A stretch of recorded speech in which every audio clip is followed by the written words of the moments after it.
Okay, can you just conclude your response on All the right, so different? I was saying that, I mean, there was a huge difference in the ways that the palliatives that were being distributed to the vulnerables were administered across between the two countries. I think pretty much because Ghana is, a big and small country, and there it was easier for some of the state agencies that were in charge to manage the process, which wasn't the same in Nigeria. I think for once it was a little shocking and embarrassing at the same time, because you could see that at a point the citizens just had to locate where these palliatives were packed and and grab them in a very unusual manner, thereby further denying those who actually needed the palliative, because it became, the survivor of the fittest kind of a thing. I think for me, that was a huge difference. Though we had some gaps in the distribution process also in Ghana, but I think it was better managed. And secondly, for me, I think civil society in Ghana were able to coordinate at the national level. In Nigeria, it was done state by state, and so on. But in Ghana, I think it was pretty much they took a national approach to it, and it worked because we were able to reach the targeted people at that time, those who really needed the processes. And I think also the way and manner in which governments were able to secure the airports, I think that's another a huge difference, and you could still see that till date. And even when we are talking about the testing regimes and all of that, I make bold to say that Ghana has really done very well, very coordinated, and the right systems were put in place. I understand how huge Nigeria is as a country, but I think I haven't seen the kind of intentions and leadership to put such coordinated national processes in place for the necessary testing, especially for travelers and guests coming into the country. I think Ghana really made a lot of investment and a very coordinated approach in that regard. I think those 3 points kind of stood very strongly for me. Thank you. Merci beaucoup, Omolara. C'est très, très enrichissant également. Je me retourne vers Dr Bousso. Donc, la question, c'est de savoir si ce que vous avez dit tout à l'heure en termes de digitalisation, est-ce que vous sentez déjà une mise en route de cette modernisation du fonctionnement des services de santé au Sénégal, en tirant des leçons donc, de cette crise sanitaire? Et je vais peut-être élargir un tout petit peu la question. On vient à Ouati de lancer une pétition pour la réforme des systèmes de santé en Afrique de l'Ouest, et c'est un sujet qui nous préoccupe beaucoup. Au quotidien, on a des dysfonctionnements majeurs, parfois des gens qui perdent la vie parce qu'il n'y a pas un médecin, même dans un hôpital, dans la journée, sans parler de ce qui arrive la nuit. Pour ce type de questions où on a quand même des impacts immédiats sur les populations, est-ce qu'on peut imaginer le même type d'écoute des gouvernants, un dialogue permanent qui permet d'améliorer de manière progressive le fonctionnement des institutions de santé? Tout à fait. Je pense que c'est quelque chose d'extrêmement important. Je commencerai par ce dernier point de renforcement du système de santé dans nos pays. Moi, j'ai l'habitude de dire que souvent, c'est un leitmotiv. Une formule, oui. C'est bon? C'est bon, je crois que c'est toujours le retour de traduction, mais c'est bon. Allez-y. Donc, je disais que souvent, pour moi, c'est un leitmotiv. On parle souvent de renforcement de nos systèmes de santé. Et si l'on regarde, en tout cas sur notre continent, ça semble être un éternel recommencement. Ce que j'appelle vraiment le endless starting. C'est-à-dire, à chaque fois que nous avons un événement de santé publique, nous ne sommes pas prêts. Et ça, c'est un véritable problème. C'est un véritable problème. Et la question est de savoir, est-ce que nous tirons vraiment des leçons de la COVID? Et moi, en tant qu'acteur de la santé, cette COVID me préoccupe énormément parce que c'est la très grande question que je me pose. Est-ce que notre continent va vraiment tirer des leçons de cette COVID pour renforcer nos systèmes de santé? J'ai l'habitude de dire souvent, nous gérons les urgences avec l'émotion.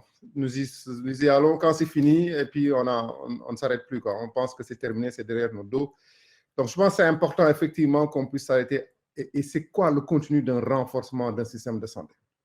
La notion de résilience est beaucoup venue même dans nos discours pendant cette crise. Est-ce que nous avons été vraiment résilients? C'est vrai que globalement, le continent africain n'a pas véritablement subi par rapport à cette épidémie Covid. Mais je pense qu'il faut quand même qu'on soit très réaliste et qu'on regarde vraiment qu'est-ce qui a été à la base. Et je ne suis pas sûr, vraiment ça j'en suis convaincu, que si le même événement revenait encore, qu'on n'ait pas de difficultés dans nos pays. Et donc voilà, et donc je pense que, et souvent j'en appelle effectivement à la société civile, et je pense que c'est extrêmement important, j'ai eu à discuter avec certains de mes collègues ici au Sénégal, il faut qu'ils s'impliquent un peu plus.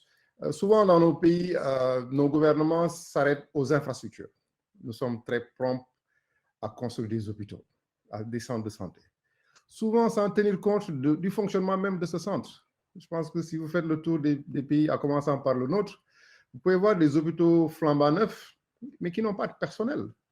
Parce que dans le renforcement du système de santé, il y a un élément extrêmement important, c'est le personnel de santé. Pendant le Covid, nous avons beaucoup parlé de la prise en charge des cas graves. La prise en charge des cas graves, comme je disais ici même au Sénégal, ce n'est pas que du matériel, ce n'est pas des lits de réanimation, ce n'est pas un service de réanimation, mais c'est du personnel formé. C'est des médecins anesthésistes, c'est des infirmiers anesthésistes, c'est du personnel médical formé. Mais ce personnel, pour le former, il vous faut combien d'années? Rien qu'un médecin qui finit sa formation après 8 ans, il vous faut 5 ans pour en faire un médecin anesthésiste. L'infirmier qui sort de l'école après 3 ans, il faut encore presque 2-3 ans pour en faire un spécialiste. Donc voilà, et est-ce qu'aujourd'hui, nos pays ont commencé à anticiper à la formation de ces personnels pour la prochaine crise? Je ne suis pas sûr que ce soit fait. Donc voilà un peu les questions essentielles sur les renforcements du système de santé et qu'on ne s'arrête pas qu'aux infrastructures. Et souvent, c'est là où on s'arrête. Bon, il y a un aspect pour moi politique qui est toujours là. On a envie de faire des choses que l'on voit. On a envie d'avoir des résultats pendant notre mandat. Et ça, tant qu'on ne dépassera pas ça, ça va être difficile. C'est-à-dire aujourd'hui, si je suis responsable politique ou ministre de la Santé, je dois pouvoir impliquer, faire des activités dont je ne verrai pas le résultat. Et que mon successeur dans 5-10 ans le verra, mais ce sera dans l'intérêt du pays. Donc ça, c'est un point important. Sur la question de la digitalisation, c'est vrai qu'il y a eu des efforts. Aujourd'hui, avec principalement le DHIS2, le District Health Information System qui est mis en place dans nos pays, donc il y a des efforts pour améliorer les données. Bon, moi, le seul souci que j'ai sur cet outil, c'est le lieu d'hébergement des données. Parce que moi, je suis un fervent défenseur que nos données doivent être dans nos pays. Nous devons nous donner les moyens d'avoir nos données dans nos pays.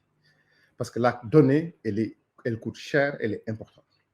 Et souvent, nos pays sont enclins, on vient vous voir pour vous dire, nous vous offrons une plateforme gratuitement.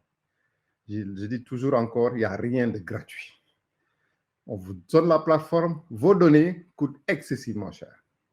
Et ça, je pense que c'est un point extrêmement important. Et là aussi, j'en appelle à la société civile. C'est des questions importantes. C'est des questions de souveraineté, c'est des questions même de sécurité nationale.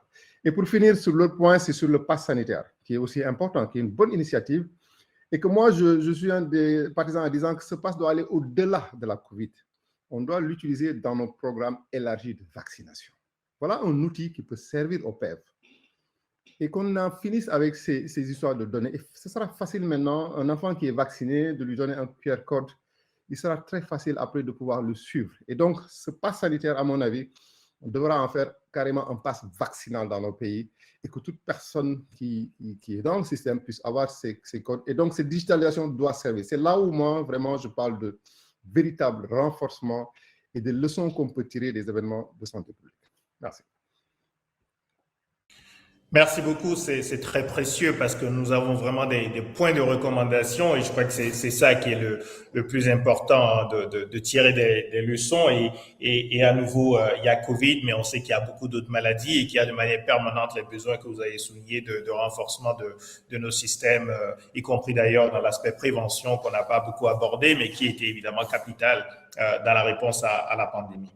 Peut-être Madame Ouattara, je pense on s'approche de la fin. On a commencé avec un peu de retard, mais je ne sais pas s'il est prévu qu'on puisse dépasser un tout petit peu. Mais je vais vous demander, Madame Ouattara, peut-être sur le plan de la gouvernance politique, du rapport entre les citoyens et les gouvernants. Le Burkina Faso a, on le sait, récemment connu un autre événement politique majeur, le renversement du gouvernement. Est-ce que dans la manière dont la crise sanitaire a été gérée, on peut aussi voir une crise de confiance entre les citoyens et les gouvernants? Et est-ce qu'il y a vraiment des propositions de votre part, peut-être, pour justement changer cette relation entre ceux qui gouvernent et les citoyens? Malheureusement, il me semble que Mme Ouattara a à nouveau perdu la connexion. J'attends quelques secondes pour voir si elle revient. Sinon, je vais demander à Mamadou Barry, qu'on n'a malheureusement pas entendu jusque-là, qui vient à la fin. On va quand même l'entendre pour avoir peut-être son point de vue de la Guinée. Mamadou Barry, est-ce que vous nous entendez? Et dans ce cas, est-ce que vous pouvez activer le micro? Monsieur Barry?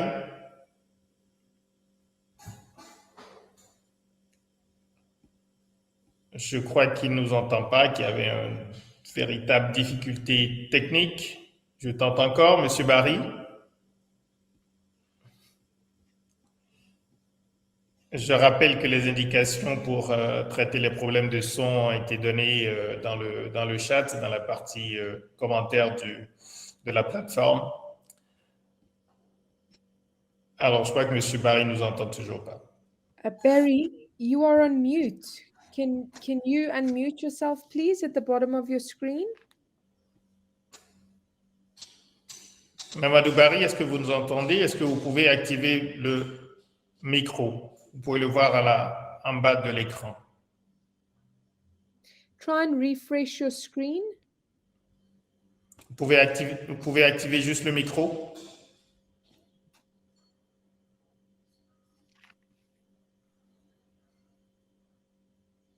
Mamadou Barry, est-ce que vous nous entendez? Malheureusement, so it's just a small green button there, but we can't hear you. Vous pouvez enlever les écouteurs, Monsieur Barry? Try and unplug your headphones. All right, thank you so much. I think, thank you, Mr. Barry, Mr. Busso, for those comments. I think we have learned a lot. Are we going to put our lessons into planning and into action? I think that is the question. We have all learned individually, as a people, as government, we have learned. And if there is nothing COVID has done to us, it has shown us where we are within the scheme of development, be it in our education system, be it in our health, which Mr. Busso really talked about, but most importantly, in how we have structured our societies. We had people during the COVID who were able to move on with their normal life. Those who were already very familiar with technology, you know, those who have designed one form of technology or digital assistant into the work that they do. That wasn't the case for, including civil society, including government. There were so many civil society organizations that had to close down completely. Some were able to adopt hybrid approach into doing one or two things that, you know, they have been set up to do. So that is a huge lesson for us. And of course, it further tells us how poorly we have constructed our social protection system. The system is absolutely unequal. We had people who had no means during this time, and government has to do something about that. The poverty line is way, I mean, there's so many people way below the poverty line, and government needs to move these people from point A to point B. And second, I think thirdly for us is the fact that our systems, especially when we are looking at our political governance system, we realize that we may have concentrated too much power in the hands of the executives. And you could see that during COVID, we had so many executives, so many presidents, chunking out executive orders, and nobody questioned them. And you could see that it was an opportunity for them because the parliament wasn't meeting. It was an opportunity for them to pass so many policies and laws without necessarily being, a double check or cross check by other arms of government. And this is something that they were able to just ride on freely at this time. And then thirdly for us, and I think this is for ECOWAS, we could see the gap. Even though ECOWAS we have it's a body with all these presidents and all of that, but you could see the gap between what ECOWAS does and what happens at the national level. I think it's an opportunity for us to close that gap. The gap is too huge. And COVID, especially when you look at the situation in Mali, which happened at the peak of COVID, it further tells us the failure of our governance system. Because these people, the Malians, defied all fears that COVID introduced to begin to, to organize and to begin to demand for change, even where we thought, citizens should not be gathering due to COVID and all of that. They defied all of this. And so we need to begin to unpack the various components of our political governance, of our social governance, and see how we can mend the relationship between the people and government. And I think government, we have to take the lead. We need to create an enabled environment such that when pandemic like this happens in the future, we already have, something to lie on. I was reading a report where the African CDC was saying that they were well prepared for COVID. No, we were not prepared for COVID. I think weather and I think our weather, and of course the fact that our people, we have very few people who really, a very small percentage of our population travels often. I think these are some of the things that really saved us. Otherwise, it will have been more catastrophic. And you could see some of the projections that we had at the beginning that it was really going to be trouble. We could have, but for this grace that we enjoy. So I think our government should begin to look at, for example, look at this the conversation around vaccine. Right now, it's been difficult for us to even access vaccine. It's difficult for us to administer vaccine because the infrastructures needed for administration, for the vaccines to get into the interior, they are not there. We don't have them. We don't have these infrastructures. It's difficult to move vaccine from Accra to a remote part of the northern part of Ghana. And this is similar to all our countries. We need to make all this investment. And it's important because it's not, I'm not being negative here. Anything could happen in the future. And as a government, we need to invest in technology. We can see now, so our life is never going to return to normal, to what it used to be before COVID. And technology saved the day for so many countries all over the world. Where are we in the technology conversation? The affordability of it, the accessibility of it, and of course the skills. How is our government engaging with the Western world for skills transfer, knowledge transfer, owning our own technology to drive on this thing? These are some of the things that we have learned, and we should. Thank you.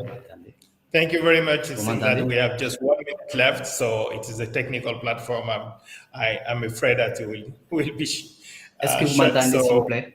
Oui, Monsieur Barry. Alors, vous aurez le dernier mot parce que je crois qu'il nous reste. Si vous m'entendez, faites comme ça. Oui, nous vous entendons, mais si vous ne m'entendez pas, c'est plus compliqué. Et s'il y a des questions, vous pouvez me les poser dans la messagerie. Je vais répondre. Alors, donc, à partir de là, on pourra s'entretenir comme ça. Vous allez beaucoup m'excuser. C'est la technique qui m'a lâché. Sinon, au début, j'entendais tout ce que vous dites. Et je pense que c'était prévu que j'intervienne par rapport à ce que l'État a fait par rapport lors de la COVID-19 et les côtés positifs et les côtés négatifs.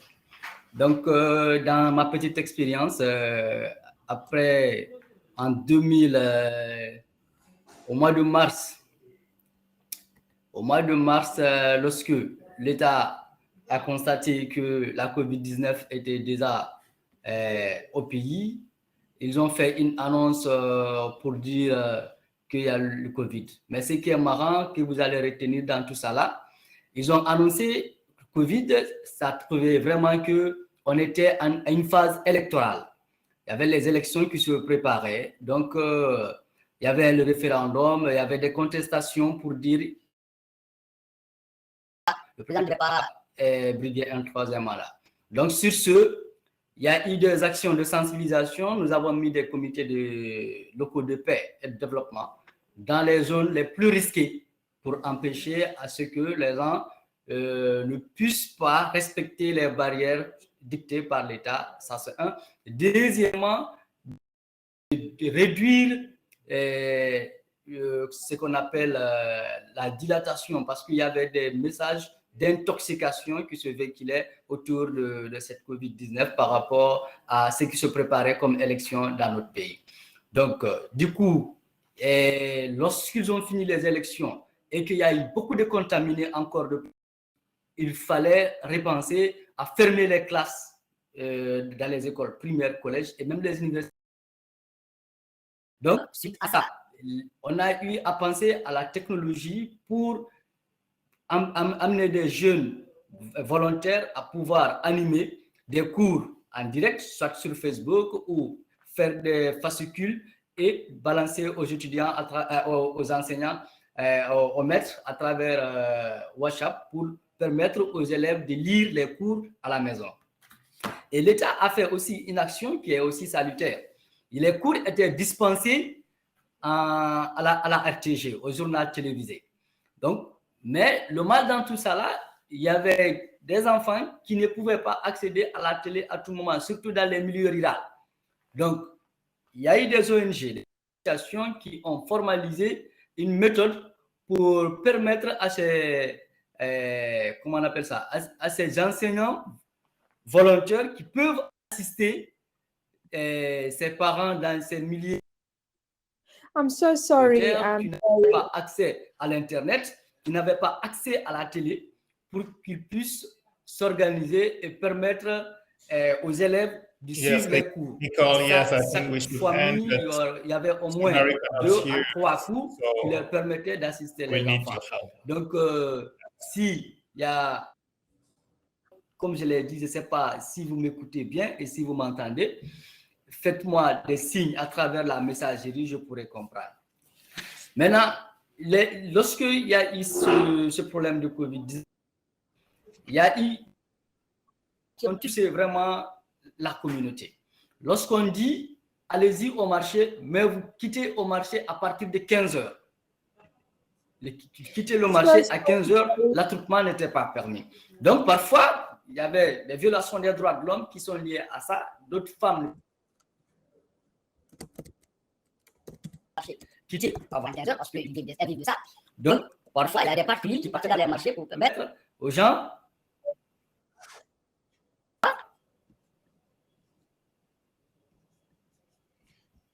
Oui, en fait, on arrive vraiment au terme de la réunion, de la session. Monsieur Barry, malheureusement, n'a pas pu se connecter assez tôt et ne nous entend pas. J'avais une question pour Dr Bousso, mais je ne sais pas si... Le micro est coupé, c'est bon? Oui, on doit conclure, Monsieur Barry. We have to conclude. Quelqu'un a des écouteurs. Dr Bousso, juste sur l'OAS, l'Organisation Ouest Africaine de la Santé, qui est l'organisation régionale dans le domaine, est-ce que vous avez senti, on a senti cette organisation également sur le plan de la réponse à Covid? Je vais être très franc et direct. Je dirais personnellement non. Pourquoi non?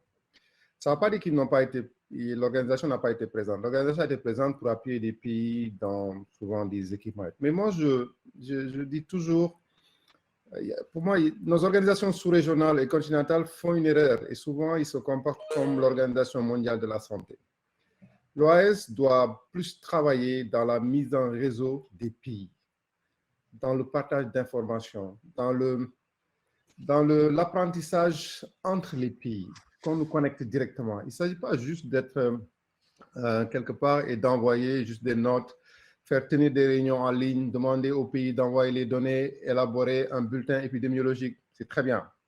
Mais il est important, et je pense que c'est un rôle que l'OAS doit jouer, et je le dis toujours, aussi bien l'OAS que l'Africa CDC, c'est de voir les capacités, les expertises dans les pays, les best practices dans les pays, et amener les pays. On parle de collaboration sud-sud, mais nous devons nous parler. Et aujourd'hui, je le dis, je le répète encore, pour savoir, nous, Sénégal, ce qui se passe au Mali, en Guinée, nous devons attendre un bulletin épidémiologique qui vient de l'OMS. Ce n'est pas normal.